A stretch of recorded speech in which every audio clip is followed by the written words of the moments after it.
ब्रह्मादि मुनीसा नारद सारद सहित ईसा यम कुबेर दिगपाल जहाँ थे कवि कोविद कहि सके कहाँ थे।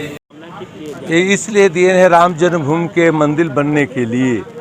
और देश में अराजक व्यवस्था जो फैला हुआ है, देश में लुटेरों के एक विंग बन गया है। आई में चंपत राय, अनिल मिश्रा, ये जितने लोग हैं, एक जिस प्रकार से ज़मीन में घोटाला हो रहा है, राम जी के संपत्ति को अपने बंदरबाट कर रहे हैं लोग, इस पर जांच करने के लिए हम लोगों ने मांग कर रहे हैं केंद्र सरकार को और सुप्रीम कोर्ट को इस पर से ज्ञान लेकर के इसको जांच कराया जाए। देखिए, जांच तो किस प्रकार से, नाना प्रकार के जांच करो। केंद्र सरकार कैसे अराजक तत्व को, कैसे भ्रष्टाचारी को, कैसे लूटपाट करने वाले को, कैसे खेती बाड़ी में गड़बड़ करने वाले को, पैसा लूटने वाले कैसे जांच करता, उसे करावे, CID से लेकर करावे, चाहे दुनिया कोनो एजेंसी से करावे। भ्रष्ट नहीं, भ्रष्टाचार के केंद्र लोग बैठे हैं। जो पहले रहे वो उससे भी खराब बैठ गए। तो इसको पूरा आंदोलन, इसको अयोध्या से खेदा जाएगा। अयोध्या की जनता लाठी मार के देह पर थूक के खेद देगी। हम लोगों ने हनुमान जी को ज्ञापन दिया।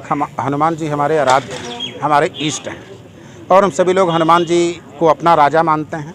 जैसा कि हमारी मान्यता है, अयोध्या के वर्तमान के और कलयुग के राजा हनुमान जी महाराज हैं और संकट मोचन हैं। इन्होंने भगवान राम को, माता जानकी को, लक्ष्मण को, सभी लोगों को संकट से बचाया है।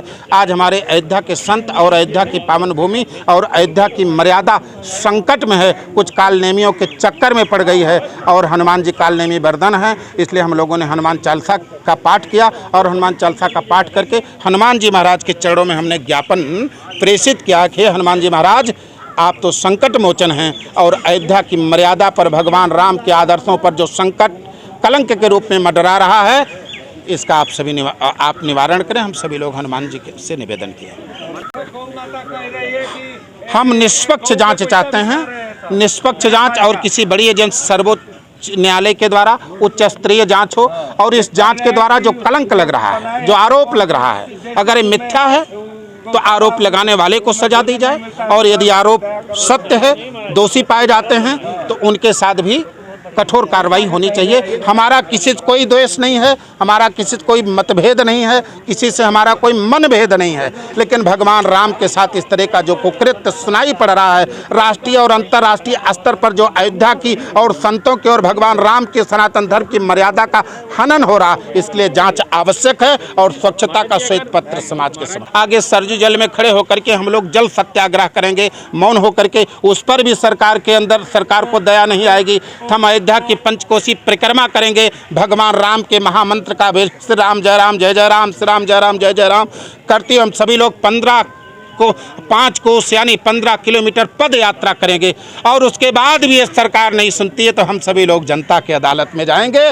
और राम मंदिर निर्माण के लिए हमने गांव-गांव जाकर के प्रचार किया था, गांव-गांव जाकर के भाजपा के लिए वोट मांगा था, फिर जाकर के हम लोग इनके वोट को देने के लिए मना करेंगे, जो हमारे राम का नहीं और हमारे किसी काम का नहीं। लेकिन श्री राम जन्मभूमि तीर्थ क्षेत्र ट्रस्ट निष्ठा और ईमानदारी के साथ में मंदिर निर्माण का कार्य कर रहा है और भारतीय जनता पार्टी के प्रत्येक लोग जय श्री राम भी बोल रहे हैं, सहयोग भी कर रहे हैं और भारतीय जनता पार्टी राष्ट्रवाद के मार्ग पर चल रही है। इसलिए हम साधु संत धर्माचार्य जो भी देश हित में काम करेगा उसको आशीर्वाद देते रहेंगे। और जो लोग राम मंदिर का विरोध कर रहे हैं, इनको इतना भारी पड़ेगा कि इनका जो है आने वाले समय में इनकी लुटिया डूबना निश्चित है। और ये जो लोग संजय सिंह वगैरह जो कह रहे हैं, मुझे तो लग रहा है इनका मानसिक संतुलन बिगड़ गया है। मैं इनको सलाह दे रहा हूं कि ये लोग मेंटल हॉस्पिटल में जाकर के कुछ दिन इलाज ले, हो सकता है कि इनकी मानसिक बीमारी दूर हो जाए।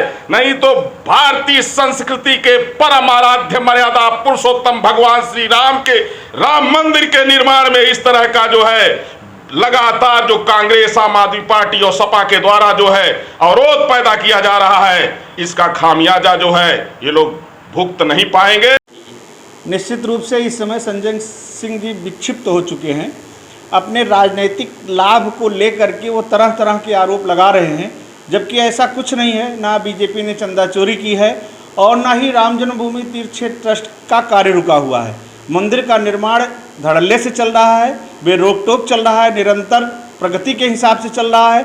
संजय सिंह को प्रलाप करना है, तरह तरह की बात बोलना है, वो अपना काम कर रहे हैं क्योंकि उनको राजनीतिक लाभ लेना है, चुनाव आने वाला है। इस तरह से ये लोग बौखला गए हैं। इनको लग रहा है कि अब हमारी कहीं से किसी भी स्थिति में अच्छी सूरत नहीं है, ना अच्छी स्थिति है, तो इसलिए इस तरह का प्रलाप कर रहे हैं। इसमें कोई बहुत बड़ी बात नहीं है। जिनका आप नाम ले रहे हैं उनके बारे में शायद आपको जानकारी होगी। उनका स्वयं स्वभाव है झूठ छल प्रपंच के द्वारा राजनीति को कब्जा करना। आपको सब ध्यान ही है कि दिल्ली में सरकार केवल झूठ के आधार पर बनी। वो कहते रहे शीला के खिलाफ FIR लिखाएंगे, जांच कराएंगे, लेकिन शीला जी चली गई, आज तक कुछ नहीं हुआ। और लोग बताते भी हैं, पूरे देश में चर्चा का विषय सोशल मीडिया पे भी है, जिन्होंने स्वयं टिकट बेच करके राजनीति शुरू की हो सिनेमा हॉल पर, वो देश को भी बेचने के इरादे से सब काम कर रहे हैं। और उन्होंने जो आरोप जिन लोगों पर लगाए हैं, जो वास्तव में मनगढ़ंत हैं और झूठे हैं, और कितनी ज़ोर से उन्होंने उछाला है अपनी प्रेस में भी और अपने पत्र में भी कि 5 मिनट में करोड़ों रुपए का हेराफेर हो गया, जबकि कोई भी डीड भी लिखने में क्या 5 मिनट लगेंगे? मैं आपसे यही प्रश्न पूछता हूँ।